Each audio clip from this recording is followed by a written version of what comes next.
6 जणांना भाजपनं उमेदवारी दिली आहे, त्यामध्ये नगराध्यक्ष आणि नगरसेवकांना. तर काय नेमकी तिची रणनीती होती की लोहामध्ये मला जर तपासावं लागेल आज, कारण नगर परिषद नगरसेवकाचा मी तपासला नाही आहे, पण मला 2 ठिकाणी वसमत आणि लोहा या 2 ठिकाणी असे आज SMS आला आहे. मी आज तपासणार आहे.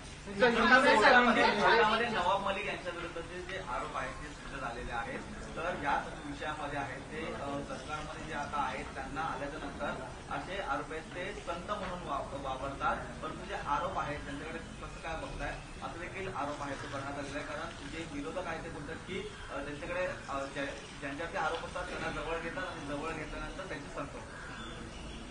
अजितदादा आणि त्यांचा पक्ष हा नवाब मलिकाबद्दल निर्णय करेल. आम्ही अजितदादा महायुतीमध्ये आहे, त्यांचा पक्ष त्याच्यामध्ये कसा निर्णय करतो त्यांच्यावर मला वाटतं अवलंबून आहे. निवडणूक आयोगाच्या छाननीमध्ये काल छाननी झाली आहे, तेव्हा निवडणूक आयोगाने 2 पत्रक काढली आहेत. त्या दोन्ही पत्रकामध्ये वेगवेगळे विषय जे आहेत ते दिसून आलेले आहेत की नवीन उमेदवाराच्या अर्जावर 1 सूचकची सही असेल तर तो अर्ज बाद होणार. दुसरं परिपत्रक काढलेलं आहे, त्याच्यामध्ये असं सांगितलं आहे की नवीन उमेदवाराने 5 सूचकांच्या स्वाक्षरीसह अर्ज दाखल केला असेल तर त्याचा अर्ज पात्र ठरणार. त्याच्यामुळे सगळे कन्फ्यूज आहेत. दोन्ही पक्ष जे आहेत ते देखील कन्फ्यूज आहेत, त्यांचंही उमेदवारी जाण्याची शक्यता आहे. माझी माहिती अशी आहे की कुठलाही जो राष्ट्रीय पक्ष आहे किंवा राज्याचा पक्ष आहे त्यांना उमेदवारी देताना 5 सूचकाची सही लागते. आणि काही उमेदवार हे एका सूचकाला भाजपची तिकीट मागतात, एक सूचक देऊन राष्ट्रवादीची तिकीट मागतात. नोंदणीकृत पक्षाची तिकीट मागायची असेल तर 5 सूचक लागतात अशी माझी माहिती आहे. आता 5 सूचक नसेल तर तो अर्ज त्या ठिकाणी ग्राह्य होणार नाही. मधल्या काळामध्ये काहीतरी एक पत्र असं निघालं की एक सूचक असेल तरी त्याचा ग्राह्य धरा. ते मला वाटतं चुकीचं असेल आणि म्हणून त्या ठिकाणी निवडणूक आयोगाने काही रद्द केलं असं वाटतं. हे 17 तारखेचं पत्रक होतं, त्याच्यामध्ये 1 सूचक सांगितलं. मात्र आयोगाने आता 18 तारखेला पत्रक काढून 17चं पत्रक रद्द केलेलं आहे आणि 5 सूचक सांगितले. आणि जर तो अशा प्रकारे अर्ज असेल तर तो अपक्ष ग्राह्य धरला. नाही, मला पूर्ण तपासावं लागेल. दोन्ही पत्र मी बघितले आहे, त्याच्यातलं संपूर्ण बघितलं नाही आहे. त्यामुळे मला बघावं लागेल आणि चेक करावं लागेल की आयोगाने काय म्हटलेलं आहे. दोन्ही पत्र रद्द केल्याचं मी बघितलं, एक रद्द केलं, एक घेतलेलं आहे. थोडं मला बघून सांगावं लागेल. सर प्रश्न घेतो. मुंब्रामध्ये शरद पवार गटाचे ते शहर अध्यक्ष आहेत, त्यांनी पाकिस्तान जिंदाबादच्या घोषणा दिलेल्या होत्या जितेंद्र आव्हाड यांच्या उपस्थितीमध्ये, असा आरोप होतो. आता शेवटी पोलिसांनी त्या ठिकाणी गुन्हा दाखल केला आहे. शमीन खान असं त्यांचं नाव आहे. गुन्हा दाखल केलाच पाहिजे. या देशामध्ये राहून पाकिस्तानचे झेंडे फडकवणे, पाकिस्तानचा जय जयकार करणे यावर गुन्हा दाखलच केला पाहिजे आणि कडक कारवाई केली पाहिजे. देशद्रोह आहे एक प्रकारचा. असंच झालं होतं मागच्या उद्धव ठाकरेंच्या उमेदवार निवडून आले नाशिकमध्ये, खासदार परभणीमध्ये आले, धाराशिवमध्ये आले, त्यांनी पाकिस्तानचे झेंडे फडकवले. हे देशद्रोही लोक आहेत, यांच्यावर गुन्हे दाखल झाले पाहिजे आणि कडक कारवाई झाली पाहिजे. म्हणजे काही तर त्या ठिकाणी हद्दपार केले पाहिजे. विनायक राऊतांनी आता एक स्टेटमेंट केलंय की आता भाजपला शिंदे आणि राष्ट्रवादीची गरज पडलेली नाहीये, त्यामुळे त्यांना ठेचण्याचा प्रयत्न हा शब्द वापरला उल्लेख असं त्यांनी केलं. कुबड्या आता ठेचतंय भाजपचं. आम्ही महायुतीमध्ये 2047 पर्यंत राहणार आहोत. 2047 पर्यंत. त्यामुळं आता विनायक राऊत असतील, अंबादास दानवे असतील, यांना कुबड्याची गरज आहे. आम्ही महायुतीमधले एकत्र आहोत, आम्हाला एकामेकाला कुबड्या समजत नाहीये. त्यामुळं 2047 पर्यंत वाट बघा. आम्ही सर्व महायुती एनडीए 2047 पर्यंत देशामध्ये आणि महाराष्ट्रामध्ये एकत्र राहणार आहोत. 47 पर्यंत पहिले करू आपण. राजेंद्र मुटे की जो रिपोर्ट आई है, आज पवार को क्लीन चिट दी गई है सर, इस पे आप शीतल तेजवानी का भी नाम नहीं है, आपकी सफाई. राजेंद्र मुठे कोई समिति नहीं थी, उनका इंटरनल कुछ एखादा अधिकारी ने कुछ सर्वेक्षण किया होगा या इन्वेस्टिगेशन किया होगा, उसका कोई लेन देना नहीं है. हमारे स्टेट गवर्नमेंट की जो समिति है वो विकास कार्य समिति है और उसमें 5 सीनियर ऑफिसर्स है, आईजीआर है, सेटलमेंट कमिश्नर्स है. वो समिति गवर्नमेंट को रिपोर्ट देने वाली है. 1 महीने का समय दिया है, लेकिन उसमें 2 चीजें और ऐड करनी है. एक चीज हमें वो जो जमीन है जिनके बारे में ये प्रश्न उठा है, वो जमीन का पूरा सर्च रिपोर्ट भी हम कर रहे हैं. कैसा कैसा सरकार की थी, फिर महार वतन को कैसी गई, फिर वो उनके पास कैसी गई, ये सारा हम चेक करेंगे उसके बाद हम ये भी चेक करेंगे कि जो सेटलमेंट कमिश्नर है उनके पास जो भूमि अभिलेख होता है, सिटी सर्वे, सीटीएस, उसका भी हम चेक करेंगे। हमारी समिति पूरी पारदर्शिता के साथ, और जिन जिन का लोगों का एप्लीकेशन आया है हियरिंग देने के लिए, अंजलि दमानिया जी को हम सुनावनी देने वाले हैं, हम विजय वडेट्टीवार और अंबादास दानवे का लेटर है उनको भी बुलाने वाले हैं, लेकिन ऐसा वो अमेडिया कंपनी को भी बुलाएंगे, सबको बुलाएंगे हमारी समिति। हमने कहा है कि समिति ने पूरा पारदर्शक रूप से काम करना है, कोई भी इतना सा भी लीकेज नहीं होना कि कल जाके वो कोर्ट में जाए। तो इसलिए हम चेक कर रहे हैं कि कोई भी हालत में सबको जस्टिस मिले, और कोई भी हालत में गवर्नमेंट लैंड है, गवर्नमेंट लैंड गवर्नमेंट को रहनी चाहिए। कोई जो व्यवहार गैर व्यवहार हुआ है उसके ऊपर कार्रवाई होनी चाहिए। सरकार की भूमिका स्पष्ट है। सर, 5 पवार को क्लीन चिट दे दी गई है इस मामले में, किसने कहा आपको? मेरी समिति, हमारी स्टेट गवर्नमेंट समिति जब रिपोर्ट देंगी वो रिपोर्ट है। हमने कोई किसी को क्लीन चिट नहीं दिया है, कोई मुठे समिति हमारे पास नहीं है। कहां से मुठे समिति है मुझे नहीं मालूम। हमारे पास एक ही समिति है, विकास कार्य समिति, वही हमको रिपोर्ट देगी, वही रिपोर्ट आपको बतलाया जाएगा। आईजीआर की भी कुछ रिपोर्ट ये हुआ, आईजीआर ने इंटरनल क्या मुझे नहीं मालूम, उनका कौन राजेंद्र मुठे वगैरह, लेकिन मुझे इतना मालूम है कि एक ही समिति इस राज्य में है, विकास कार्य समिति। बाकी किसी के रिपोर्ट को कोई अर्थ नहीं है, किसी के रिपोर्ट को कोई वैल्यू नहीं है। हमारी जो सीनियर आईएएस ऑफिसर की समिति है वही रिपोर्ट देगी, वही रिपोर्ट सरकार के पास आएगी, जो रिपोर्ट आएगी वो आपको मिलेगी। सर, पार्थ पवार को भी मौका दिया जाएगा अपनी बात रखने का, क्योंकि उनका भी नाम पार्थ पवार का उन्होंने कोई एप्लीकेशन तो नहीं की है कि मेरा पक्ष रखना है। अमेडिया कंपनी को हमारे सामने है, उनको बुलाना पड़ेगा कि आपने क्यों ऐसा व्यवहार जो किया है कैसा किया है। जिनने बेचा उनको भी बुलाना पड़ेगा, जिन्होंने लिया उसको बुलाना पड़ेगा, जो अधिकारी ने यहाँ स्टैम्प मारा है, वो जो व्यवहार को मान्यता दी है उसको भी बुलाएंगे, उसके ऊपर एफआईआर किया हमने। हम सब लोगों को बुलाएंगे, सबका स्टेटमेंट करेंगे, और हमारी समिति पूरी तरह से सबको हियरिंग करेगी, और फाइनल रिपोर्ट हमारा जो आएगा वो आपको महाराष्ट्र की जनता को मिलेगा। किसी को भी बचाया नहीं जाएगा, कोई भी नहीं छूटेगा, जो नियम से सारे इसमें आएंगे। और मुझे लगता है ये समिति पूरी रात दिन छानबीन कर रही है, और ये समिति पूरा रिपोर्ट हमको देगी। एक लाइन में सिर्फ पूछना चाहूंगा कि आप ये कहेंगे पार्थ पवार को हमने क्लीन चिट नहीं दी है, ये बोल दीजिए। हमने आज किसी को क्लीन चिट नहीं दी है, विकास खारगे समिति का रिपोर्ट आने के बाद तय किया जाएगा। सर, दूसरा सवाल ये है, सर, जिस तरीके से बीजेपी हो या शिवसेना हो, में लगातार जो स्थानीय कार्यकर्ताओं को आपस में खींचने की कोशिश चल रही है, उसको लेकर आप लोगों ने क्या तय किया है? क्योंकि नीचे बहुत ज्यादा अनरेस्ट नजर आ रहा है। माननीय मुख्यमंत्री देवेंद्र फडणवीस जी, एकनाथ जी और अजीत दादा, सुनील तटकरे जी, हमारे रविंद्र चौहान जी, मैं, सब लोग बैठकर, प्रफुल्ल पटेल जी, ये तय हुआ है कि महायुति में कोई भी यहाँ पर किसी के कार्यकर्ताओं को लेना नहीं है, किसी के कार्यकर्ताओं को बहुत ज्यादा एक के पार्टी में लेना नहीं है। लेकिन स्थानिक लेवल पर, लोकल लेवल पर जब हम टिकट देते नहीं है तो कभी कभी बीजेपी भी टिकट नहीं दे पा रही है। एक पोस्ट पे एक ही व्यक्ति एक बार जा सकता है, एक ही नगर से बन सकता है, 4 लोग वो टिकट मांग रहे हैं। ऐसे समय में लोकल कार्यकर्ता नाराज होकर, अनरेस्ट तैयार होकर वो दूसरे पार्टी में जा रहा है। अब मेरे भी एमएलए एरिया में कल 9 बीजेपी के कार्यकर्ता एकनाथ शिंदे जी की तरफ चले गए। अब मैं एकनाथ शिंदे जी को थोड़ी दोष दे सकता हूं ये कि भाई एकनाथ शिंदे जी आपने क्यों लिया है। मेरे एमएलए एरिया के 9 कार्यकर्ता मुझे बीजेपी को छोड़ के एकनाथ शिंदे जी के पास गए। अब उन्होंने टिकट दी तो मेरा नाराजी एकनाथ शिंदे पे थोड़ी होगी, क्योंकि वहां लोकल हुआ है कि उनको लगा कि मुझे लड़ना है, ऑप्शन क्या है तो शिवसेना है। अब शिवसेना नहीं मिली तो राष्ट्रवादी ऑप्शन है। 6 पार्टियां बाहर है, तो यहां से वहां से वहां, वो लोकल अनरेस्ट को हम महाराष्ट्र का अनरेस्ट नहीं समझेंगे। स्थानिक राजनीति का संबंध महाराष्ट्र की राजनीति से नहीं है। हम प्रयास करते हैं कि हमारी पार्टी संभालने के, लेकिन लोकल चुनाव है, छोटा चुनाव है।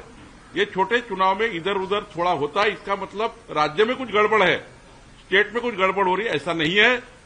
पूरी तरह से कल हम बैठे थे और हमने निर्णय लिया है कि महायुति में, और हमने सारे पदाधिकारी, कल हम 2:30 बजे तक रात को हमें सारे प्रभारी बैठे थे, हमने सारे प्रभारी को कहा है, हमारे अध्यक्ष रविंद्र चौहान जी ने कहा है, कोई भी महायुति में किसी के ऊपर भी कोई भी महायुति में कोई निराशा तैयार हो या महायुति में संभ्रम तैयार हो या महायुति में दरार पड़े, ऐसा कोई भी स्टेटमेंट किसी ने नहीं करना है। कोई भी मतभेद और मनभेद नहीं होगा, ये हमारे बीजेपी के नेताओं ने देखना है। इसके लिए हमने उसका कल सारे प्रभारी की बैठक भी ली है। को नहीं लेंगे, एक दूसरे कार्यकर्ताओं को पार्टी प्रवेश नहीं देंगे। लोकली ये हो रहा है, शिंदे साहब की तरफ भी लोकली बहुत लोग जा रहे हैं, बीजेपी में भी आ रहे हैं। अब ये मालूम ही नहीं होता कहां से कौन आ रहा है। कभी कभी हम डालते हैं उसको, पार्टी में लेते हैं, तो ये भी नहीं मालूम होता कि शिंदे साहब के पास से आया कि राष्ट्रवादी से आया है। जब हम लेते हैं बाद में पता चलता है कि भाई ये कभी शिवसेना में था, कभी ये राष्ट्रवादी में था, कभी ये कांग्रेस में था। तो जरा महाराष्ट्र की राजनीति ऐसी है, तो थोड़ा मोटा कम ज्यादा चलेगा, लेकिन महायुति तो 2047 तक एनडीए पक्का है। विकसित भारत का संकल्प मोदी जी ने किया है और विकसित महाराष्ट्र का संकल्प देवेंद्र जी ने किया है। दोनों को संकल्प लेकर हमारा एनडीए 2047 तक मजबूती से महाराष्ट्र में है, इसमें कोई प्रॉब्लम नहीं। सर, दिल्ली में कल कांग्रेस की एक बैठक होती है, उसमें ऐसा डिसाइड किया जाता है कि दिसंबर में जो है वोट चोरी के लिए इंडिया जो गठबंधन है वो एक आंदोलन करने वाला है। इस आंदोलन को किस तरीके से देखते हैं सर? वो आखिरी की लड़ाई लड़ रहे हैं, जीवन की आखिरी की लड़ाई लड़ रहे हैं, वो सुधर ही नहीं रहे। महाविकास आघाड़ी सुधर नहीं रही है। उनका जो यूपी है और वो जो गठबंधन है महागठबंधन, ये बीमार हो चुका है, इनको कैंसर हो चुका है ये महागठबंधन को, क्योंकि ये सुधर नहीं रही है। जो स्थिति है जानते नहीं है। जनता बीजेपी और अलायंस को वोट दे रही है, मोदी जी को वोट दे रही है, मोदी जी के विकास के ऊपर वोट दे रही है। और वहां के स्थानिक हमारा जो गठबंधन है, वहां के नीतीश कुमार जी है, देवेंद्र जी है, वहां पे हमारे गठबंधन को वोट दे रही है, डेवलपमेंट के लिए वोट दे रही है। डबल इंजन सरकार ही राज्य का भला कर सकता है, देश का भला कर सकता है। तो इसलिए लोग वोट दे रहे और ये वोट चोरी करके पागल हो रहे। तो मुझे लगता है ये एक बीमारी से जकड़े हुए हैं। इनके महागठबंधन को कैंसर हो चुका है और ये जाने वाले हैं। 2047 तक कोई अस्तित्व रहेगा नहीं। यहाँ पर पूरा देश में मोदी जी के नेतृत्व में महागठबंधन मजबूत है। मुझे लगता है ये आखिरी की लड़ाई लड़ रहे हैं। सर, आरएसएस प्रमुख मोहन भागवत जी का बयान आया कि जो हिंदू है और भारत है वो एक ही वर्ड है, और दूसरी बात ये कहा कि जो हिंदू राष्ट्र भारत को बोलने की जरूरत नहीं है, वो हिंदू राष्ट्र है। इस तरह से बयान आया आरएसएस प्रमुख मोहन। तो मोहन जी ने बोला है तो हिंदू राष्ट्र के लिए बोला है, भारतवर्ष के लिए बोला है, मजबूत भारतवर्ष के लिए बोला है, विश्व का सबसे मजबूत भारत के लिए बोला है। तो उसमें तो देश की किसी की आपत्ति नहीं होनी चाहिए। नहीं, लेकिन सवाल ये है कि विपक्ष हमेशा यही कहता है कि एक सेक्युलर राष्ट्र है और बीजेपी और आरएसएस को हिंदू राष्ट्र चाहती है, जबकि मोहन भागवत जी का जो बयान यही है कि हिंदू राष्ट्र कहने की जरूरत ही नहीं है, तो है ही हिंदू राष्ट्र, इसको अलग से बनाने की या इसकी घोषणा करने की कोई जरूरत ही नहीं। देखिए, हिंदू राष्ट्र की भावना ये पूरे 140 करोड़ भारतीय की है। भारतवर्ष मजबूत बने, हिंदू राष्ट्र मजबूत रहे, और हमें क्या उससे तो उत्साह होता है, एक ऊर्जा मिलती है जब मोहन जी ऐसा बोलते हैं। मोहन जी का स्टेटमेंट जब आता है तो पूरे देश को ऊर्जा मिलती है। 140 करोड़ भारतीय देखते हैं कि मोहन जी ने क्या बोला है।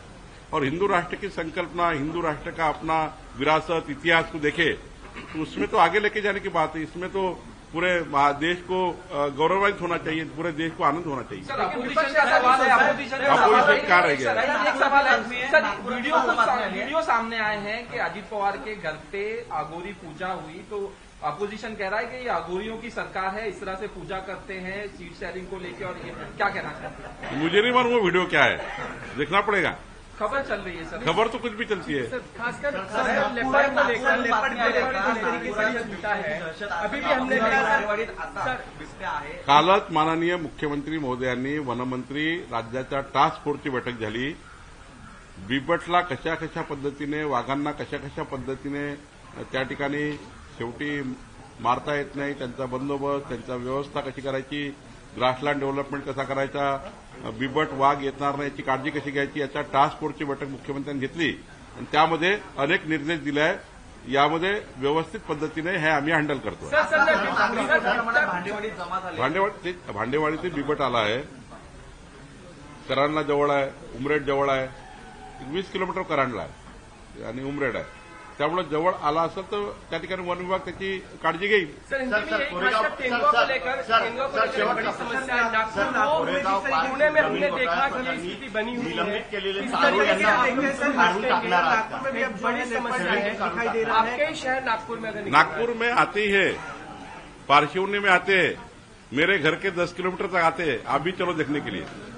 तो वहां पे आते ही है, वो ग्रासलैंड डेवलपमेंट वहां होने जा रहा है, तो सब जंगल लगकर है। नागपुर को देवलापार, पारशिवनी, करांडला, उमरेड, ये सारा नागपुर के 10 किलोमीटर पे है। तो बिबट आया तो उसका बंदोबस्त सरकार कर रही है, हमारा फॉरेस्ट डिपार्टमेंट कर रहा है। मैं भी वहां पालक मंत्री करके अभी चर्चा की है, निश्चित रूप से उसकी व्यवस्था होगी। बड़े तौर पे आप लोगों ने क्या सोचा? आर्मी तारू आहे, त्यांना निलंबित केलेलं आहे, त्यांना विकास खारगे समितीचा रिपोर्ट आल्यावर जर कारूसारख्या अधिकाऱ्यांनी काळेपणा केला असेल तर ते नोकरीवर राहणार नाही। नहीं सर, लेकिन हम तेंदुआ भी जानना चाहते हैं कि आप किस तरह कल समिति में बैठक हुई और उसमें निर्णय लिया गया? माननीय मुख्यमंत्री जी ने कल तेंदुआ वाघ जो गांव में आ रहे, शहर में आ रहे, इसके बारे में टास्क फोर्स की बैठक ली। हमारे फॉरेस्ट मिनिस्टर उसमें थे, सारे डिप्टी सीएम थे, एकनाथ जी थे, अजित पवार जी थे, और पूरी तेंदुओं के बारे में या वाघ के बारे में जो भी हमें वहां प्रिकॉशन लेने हैं, हमारे फॉरेस्ट कैसा डिपार्टमेंट कैसा पूरा इसमें इन्वॉल्व हो और हमारे किसी की जान माल की वहां हानि न हो, इसके भी निर्णय हमारे कल मुख्यमंत्री जी की बैठक में हुआ है। सोसायटीज आहेत, गृहनिर्माण ज्या कलेक्टर लँडवर आहे, सरकारी जागेवर आहे, त्या गृहनिर्माण सोसायट्यांना स्वयं पुनर्विकासाचं धोरण करायची गरज होती। आता बिल्डर येतात, त्या सोसायटीला भेटतात, बिल्डर डेव्हलपमेंट करतात, पण आता सोसायटी संपूर्ण एकत्र येऊन स्वतः सोसायटी लोन घेऊन ही सोसायटी गृहनिर्माण संस्था त्या ठिकाणी आपलं घर 700 फुटाचं असेल तर 1200-1400 फुटाचं त्यांना होऊ शकतं, कारण बिल्डर त्या घशात जाणार नाही। तर स्वयं पुनर्विकास केला तर जे काही त्यांना वाढीव त्यांचं घर बांधता येईल त्याकरता एकंदरीत पुनर्विकासाचं धोरण या राज्यामध्ये गरज होती। एकट्या मुंबईमध्ये 1300 भूखंड कलेक्टर लँड आहे, ज्यामध्ये गृहनिर्माण संस्था आहे। 1300 भूखंडावर, त्या 1300 भूखंडावर त्या गृहनिर्माण संस्था कोणतरी बिल्डर येईल आणि त्या रिडेव्हलप करतील, त्यापेक्षा गृहनिर्माण संस्थेनेच रिडेव्हलप केल्या पाहिजे। आणि त्याकरता शासनाने मोठ्या प्रमाणावर फॅसिलिटी देण्याचा निर्णय घेतला आहे। म्हणजे एकूण रेल्वे एकनरच्या 5% मध्ये आम्ही त्यांची घरं कायदेशीर करून देणार आहे, क्लास 2 क्लास 1 करणार आहे। राज्यामध्ये आतापर्यंत 60% आपण क्लास 2 क्लास 1 करताना घेतो। आता स्वयं पुनर्विकास केला तर आम्ही त्याला 5% मध्ये त्याचा क्लास 2 क्लास 1 त्या ठिकाणी करण्याचा निर्णय आम्ही घेऊ। अशा अनेक 14-15 फॅसिलिटीज आम्ही त्यांना दिलेल्या आहे। त्याचं एकंदरीत धोरण मंत्रिमंडळासमोर येईल आणि मंत्रिमंडळात धोरण झाल्यानंतर हे महसूल धोरण मग नगरविकास विभाग ज्यांच्या ज्यांच्या जमिनीवर जे जे घरं बनलेले आहेत ते सर्व त्या ठिकाणी त्या त्या विभागाचे अधिकारी किंवा तो विभाग या धोरणाची अंमलबजावणी करू शकेल। असं एकंदरीत मुंबई उपनगर आणि महाराष्ट्रामध्ये जे गृहनिर्माण संस्था आहे त्यांच्या पुनर्विकासाचं धोरण या ठिकाणी शासन आणतायत। माननीय मुख्यमंत्री महोदयांनी त्याची मंजुरी दिली आहे आणि एक मोठा निर्णय हा मुंबई आणि उपनगरच्या जवळपास एक 50 लक्षच्या वर नागरिकांना होईल असं त्या ठिकाणी प्राथमिक दिसत आहे आणि म्हणून एकंदरीत धोरण आम्ही आणतोय। महत्वाचं म्हणजे जो पुनर्विकास प्रकल्प आपण आणताय तो खरं तर खूप चांगला आहे, पण मात्र दुसरीकडे रखडलेला आहे। अनेक बिल्डरांनी जवळपास 16-17 वर्ष रखडलेला पुनर्विकास प्रकल्प थांबवलेला आहे। ज्यावेळी ते स्वयं पुनर्विकास प्रकल्प स्वतःकडे ऑब्झर्व्ह करतील किंवा घेतील त्यावेळी मग बिल्डर त्यांच्याकडे झालेला खर्च मागतो, तो नेमका कसा मग यामध्ये? नाही, हे एकंदरीत कलेक्टर लँडवर गव्हर्नमेंट लँडवर ज्या गृहनिर्माण संस्था आहेत त्या गृहनिर्माण संस्थाकरता पुनर्विकासाचं धोरण आहे। आणि आता प्रायव्हेट लँडवर त्या ठिकाणी काही गृहनिर्माण संस्था चालू असतील त्याचा वेगळा विचार करावा लागेल, ते नगरविकास खातं करेल। पण महसूल खात्याच्या जमिनीवर कलेक्टरेट लँडवर जे गृहनिर्माण 1300 सोसायटी आहे मुंबई शहरमध्ये, उपनगरमध्ये 230 सोसायटीज आहेत ज्या गव्हर्नमेंट लँडमध्ये आहे, कलेक्टर लँडमध्ये आहे। उद्याच्या काळामध्ये रेल्वे लँडमध्ये काही आहे, काही जमिनी त्या ठिकाणी वेगवेगळ्या लँडमध्ये आहेत, त्यांचा वेगळा विचार करण्यात येईल. आज कुठल्या तरी पॅरेंट डिपार्टमेंटनी एक गृहनिर्माणाच्या विकासाचं धोरण आणणं आवश्यक होतं. महसूल विभाग पुढाकार घेत आहे, मग इतर विभागही पुढाकार घेतील. आणि त्यामुळे मला वाटतं एकंदरीत राज्याचं पहिलं धोरण स्वयंविकासाचं, स्वयं पुनर्विकासाचं येऊ घातलेलं आहे. आणि अत्यंत महत्वाचं धोरण कालच्या बैठकीमध्ये सर्वपक्षीय आमदारांनी याला धोरणाला त्या ठिकाणी त्या धोरणाला मान्यता दिलेली आहे. आता मंत्रिमंडळासमोर जाईल आणि यामध्ये निर्णय होईल. सर, पण याच्यात सर्वात मोठी अडचण जी येते की महसूल विभागाकडे प्रस्ताव जातात स्वयंपुनर्विकासाचे आणि महिनोन्महिने वर्षानुवर्ष ते ढकलून जातात. त्यांना एका कालमर्यादेमध्ये तुम्ही मंजूर द्यावी अशी मागणी सुद्धा अमित साटम यांनी केली होती. त्या संदर्भात काही सूचना? अमित साटमचा वेगळा विषय होता की क्लास 2 चा क्लास 1 करताना आमचे म्हणजे मालकी देताना कलेक्टर लँड आहे त्याच्यात पुनर्विकास करायचा असेल त्याला आता आमच्या पॉलिसीमध्ये त्या ठिकाणी 10% पैसे भरून मालकी येतो आम्ही. त्या ठिकाणी एक वर्ष कलेक्टरकडील क्लार्कपासून तो मंत्रालयातील कक्ष अधिकाऱ्यापर्यंत एक वर्ष त्याला क्लास 2 क्लास 1 मिळत नाही. म्हणून 45 दिवसाच्या आतमध्ये क्लास 2 क्लास 1 झालं पाहिजे. याचा एसओपी तयार करण्याचा अमित साटमची मागणी होती. ती मागणी सरकार मान्य करणार आहे. महसूल खात्याकडे 1.5 महिना लागेल, पण पुनर्विकास प्रकल्प हे त्या ठिकाणी म्हाडाच्या माध्यमातून जे आता प्रवीण दरेकरच्या अध्यक्षतेखाली स्वयं पुनर्विकासाच्या धोरणाकरता जे महामंडळ तयार होत आहे त्यांच्या माध्यमातून पुनर्विकासाचे प्रकल्प होईल. आमची जमीन त्यांना देण्यात येईल आणि ते मात्र मग पुढे स्वयं पुनर्विकासाचं धोरण राबवतील. सर्वोच्च न्यायालयात स्थानिक स्वराज्य संस्थांच्या निवडणुकांसंदर्भात सुनावणी आहे. 50% पेक्षा अधिक आरक्षण अनेक नगरपंचायती शिवाय जिल्हा परिषदेच्या निवडणुका जाहीर होणार आहेत, त्याच्यामुळे अडचण ठरते. जर सुप्रीम कोर्टाचा निकाल आता वाट बघावी लागेल, कारण 27% ओबीसींना आरक्षण द्यावं ही सर्वसाधारण भूमिका आहे. यामध्ये निवडणूक आयोगाने तशी कारवाई केलेली आहे. पण आता सुप्रीम कोर्टात केस गेली आहे तर मला वाटतं त्या निकालाची वाट बघावी लागेल. पवार या प्रकरणामध्ये जो अहवाल दाखल झाला, परंतु या प्रकरणात पार्थ पवारांचं नाव आहे ते वगळण्यात आलेलं आहे. तर 99% चेअरपर्सन त्यामध्ये पार्थ पवारांचं नाव आहे असा आरोप आहे. संभाजीनगर आहेत आणि पाकिस्तान विरोधात आहे ते करताना विकास खारगे समितीचा रिपोर्ट अवेटेड आहे आणि 1 महिन्याची मुदत दिली आहे. 1 महिन्याच्या आतमध्ये विकास खारगे समिती आणि 5 आमचे उच्चस्तरीय अधिकाऱ्याची समिती संपूर्ण रिपोर्ट देणार आहे. या समितीसमोर अंबादास दानवेचं एक पत्र आहे, या समितीसमोर विजय वडेट्टीवारचं पत्र आहे, या समितीसमोर अंजनी दमानियाचं पत्र आहे. त्यांना हिअरिंग देणार आहोत आणि काही अजून पत्र आले आहेत. या जमिनीचा आपल्याला सर्च रिपोर्ट करावा लागेल. ही जमीन कशी त्या ठिकाणी गेलेली आहे, कारण गव्हर्नमेंट लँड आहे. महार वतनापासून ते गव्हर्नमेंट लँड आहे. सर्च रिपोर्ट करावा लागेल. मग त्या ठिकाणी जमाबंदी आयुक्ताकडल्या आपल्याला भूमापन जे आहे सिटी सर्वे तो चेक करावा लागेल. त्यामुळे या समितीचा रिपोर्ट उद्या कोणीही कोर्टामध्ये म्हणजे कुठल्याही व्यक्तीला कोर्टामध्ये जाऊन यामध्ये या भूखंडाला लाटता येणार नाही. याकरता संपूर्ण हिअरिंग आम्ही त्या अमेडिया कंपनीला हिअरिंग देणार आहे, ते विकणाऱ्याला हिअरिंग देणार आहे, विकत घेणाऱ्याला हिअरिंग देणार आहे, कारण हा सिव्हिल मॅटर आहे. आणि त्यामुळे कुठलाही स्कोप आम्ही ठेवणार नाही. सर्वांना हिअरिंग देऊ, अंजली दमानियाजींनाही हिअरिंग देऊ, त्यांचंही म्हणणं ऐकून घेऊ आणि 100% यामध्ये कोणीही सुटणार नाही याची काळजी घेतलेली आहे. आणि त्यामुळे मला वाटतं की जेव्हा रिपोर्ट येईल तो रिपोर्ट आपल्यासमोर आम्ही सांगू. त्यांचं म्हणणं आहे की जे रिपोर्ट आले म्हणजे आयुक्तालयाचा जो रिपोर्ट आलाय त्याच्यात क्लीन चिट दिली आहे पार्थ पवारांना आणि इतरांना. कुठलीही दुसरी समिती नाहीच आहे, एकच समिती आहे विकास खारगे समिती. कुठली खाली कोणाला अधिकारच नाहीये चौकशी करायचे किंवा कोणाला क्लीन चिट देण्याचे. त्यामुळे आता जे मीडियावर दाखवतात आहे या समितीने क्लीन चिट दिली त्या समितीने क्लीन चिट दिली, हे धांदात खोटी बातमी आहे. राजेंद्र मोठे समितीचा हा अहवाल राजेंद्र मोठे समितीच नाहीये. राजेंद्र मोठे अशी समितीच बनलेली नाहीये. एकच समिती आहे राज्यामध्ये या विषयाची, ती आहे विकास खारगे समिती. आणि त्यामुळे असे राजेंद्र मोठे समिती वगैरे या विषयात नाहीये. काहीतरी कपोलकल्पित बातमी तयार करून ते मला वाटतं चालवली आहे. आयजीआरच्या अधीनस्थ काही अधिकारी असतील त्यांनी काही प्राथमिक चौकशी केली असतील ते त्यांचा भाग आहे. पण राज्य शासनाने या पूर्ण विषयाकरता विकास खारगे समिती नेमलेली आहे. तुळजापूरमध्ये एक ड्रग आरोपी जो विनोद गंगणे आहे त्यांना नगराध्यक्षपदाची खरं तर तिकीट देण्यात आलेलं आहे भाजपकडून. त्याच्यामुळे मोठी चर्चा होते.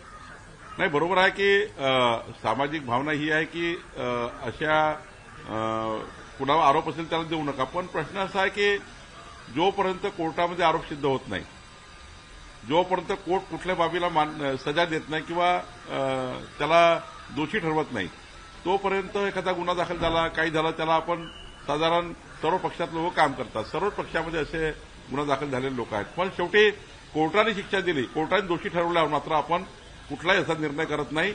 या केसमध्ये कुठलाही दोषी कोर्टाने ठरवलं नाहीये.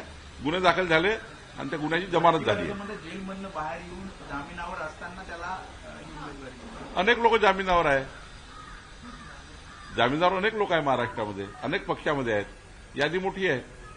त्यामुळे जामिनावर असतं काही वेगळं आहे. दोषी ठरवला आहे का कोर्टाने, याच्यावर अनेक निर्णय होत असतात. पद्मसिंह पाटील जे आहेत तिथले स्थानिक आमदार ज्यांच्यावरती या संदर्भात गंभीर आरोप होतो, त्यांचं म्हणणं असं की सुप्रिया सुळेंना ते आता उद्या पत्र लिहिलंय की या गंगेनेच आपल्याला मदत केली होती. मी स्वतः पोलीस अधीक्षकांना त्याला जोडून दिलं होतं, मात्र त्यांच्यावरच गुन्हा दाखल करण्याची प्रक्रिया पोलिसांनी केली होती. नाही, ते राणा जगदीश जास्त सांगू शकतील, त्यावर मी सांगू शकणार नाही. पण साधारण पक्षाची प्रक्रिया अशी आहे की जोपर्यंत दोषारोप किंवा दोष त्या ठिकाणी सिद्ध होत नाही, कोर्टाने सजा देत नाही, तोपर्यंत आपण जमानतीवर वगैरे अनेक लोक लढतात, अनेक पक्षामध्ये लढतात. त्यामुळं त्याला काही फार मला वाटतं याच्यामध्ये फार चर्चेचा विषय नाही. निवडणुकामध्ये शिवसेना, तुमचा सहकारी पक्ष आणि भाजपमध्ये सध्या कलगीतुरा सुरू असल्याचं पाहायला मिळतं, असं बातम्या येत आहे. त्यामुळे दोन्ही पक्षाच्या नेत्यांमध्ये आणि कार्यकर्त्यांमध्ये संभ्रम निर्माण झालेला आहे. कालच्या बैठकीत बहिष्कार घातल्याचं समोर आलं होतं. बातम्या तुम्ही तयार करता, त्याचे उत्तर आम्हाला द्यावं लागतं. असं आहे की 10 वर्षांनी निवडणुका झाल्या, नगरपालिका, नगरपंचायतच्या. कुणालाच थांबायचं नाहीये. भाजपकडल्या कार्यकर्त्यांना थांबायचं नाही आहे, राष्ट्रवादीमध्ये थांबायचं नाही आहे. एखाद्याला तिकीट एका पदावर एकावेळी एकच व्यक्ती आपण लढवू शकतो. त्यावेळी 4 लोक आहेत, मग 4 ऑप्शन तयार झाले आहे. म्हणजे भाजपचा कोणी शिवसेनेत चालला, शिवसेनेचा राष्ट्रवादीत चालला, राष्ट्रवादीचा भाजपमध्ये येतोय, चौघाच्याही भलतीकडे जातोय. त्यामुळं थोड्या उड्या मारणं सुरू आहे. याचा कलगीतुरा नाहीये.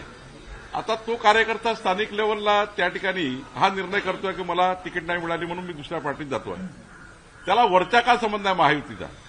महायुती प्रयत्न करते आहे की तू जाऊ नये. तिथले स्थानिक लोक प्रयत्न करत आहेत. माझ्याही मतदारसंघात 7-8 ठिकाणी झालाय की मी तिकीट देऊ शकलो नाही, तर 7-8 लोक गेले, शिवसेनेकडे गेले, एकनाथ शिंदेजीकडे. काही लोक त्या ठिकाणी अजितदादाकडे गेले, घडीकडे गेले. त्यामुळं महायुतीला त्यांचा ऑप्शन आहे. भाजपकडे काही आले, त्यामुळं लोकल लेव्हलला ऑप्शन तयार झाले आहे. त्यामुळं उड्याउडी सुरू आहे. पण यामध्ये महायुतीमध्ये काही मोठा त्या ठिकाणी संभ्रम तयार झाला, मग ते इथे काही खूप होणार आहे, मग त्यामुळेच बहिष्कार झाला, असं वगैरे काही संबंध नाही.